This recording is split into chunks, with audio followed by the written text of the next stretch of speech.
ଆପଣ ଯଦି ଏହି କବଚକୁ ସକାଳେ ଏବଂ ସନ୍ଧ୍ୟାରେ 108 ବାର ଆପଣ ଜପ କରୁଛନ୍ତି, ତେବେ ଆପଣଙ୍କର ବହୁତ କିଛି ଲାଭପ୍ରଦ ହୋଇଥାଏ।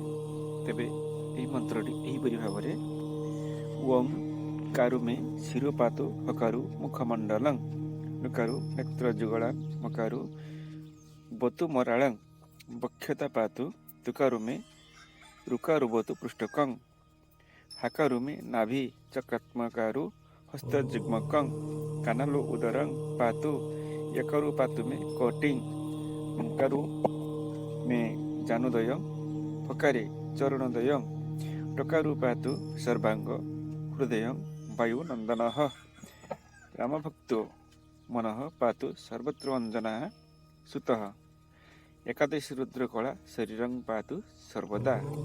ଇତି ଶ୍ରୀ ହନୁମାନ କବଚ। ଆପଣ ଏହି ହନୁମାନ କବଚକୁ ଯଦି ସକାଳେ ସନ୍ଧ୍ୟାରେ ଆପଣ 2 ବେଳା 108 ବାର ଜପ କରିବେ ଏବଂ କୌଣସି ତାମ୍ର ପାତ୍ରରେ ଲେଖି ତମା ଡେଉଁରେ ପୁରାଇ ଦକ୍ଷିଣ ବାହୁରେ ଲାଲ ସୂତାରେ ଧାରଣ କଲେ ଶରୀରର ସମସ୍ତ ବିପତ୍ତି, କୁପଦୃଷ୍ଟି, ତାନ୍ତ୍ରିକ, ଷଟକର୍ମ, ଭୂତ, ପ୍ରେତ, ପିଶାଚ ଓ ଅଶୁଭ ଚିନ୍ତାରୁ ନିଶ୍ଚୟ ରକ୍ଷା ମିଳେ ଓ ସମସ୍ତ ଭୟ ଦୂରୀଭୂତ ହୋଇଥାଏ। ଜୟ ଶ୍ରୀ ହନୁମାନ।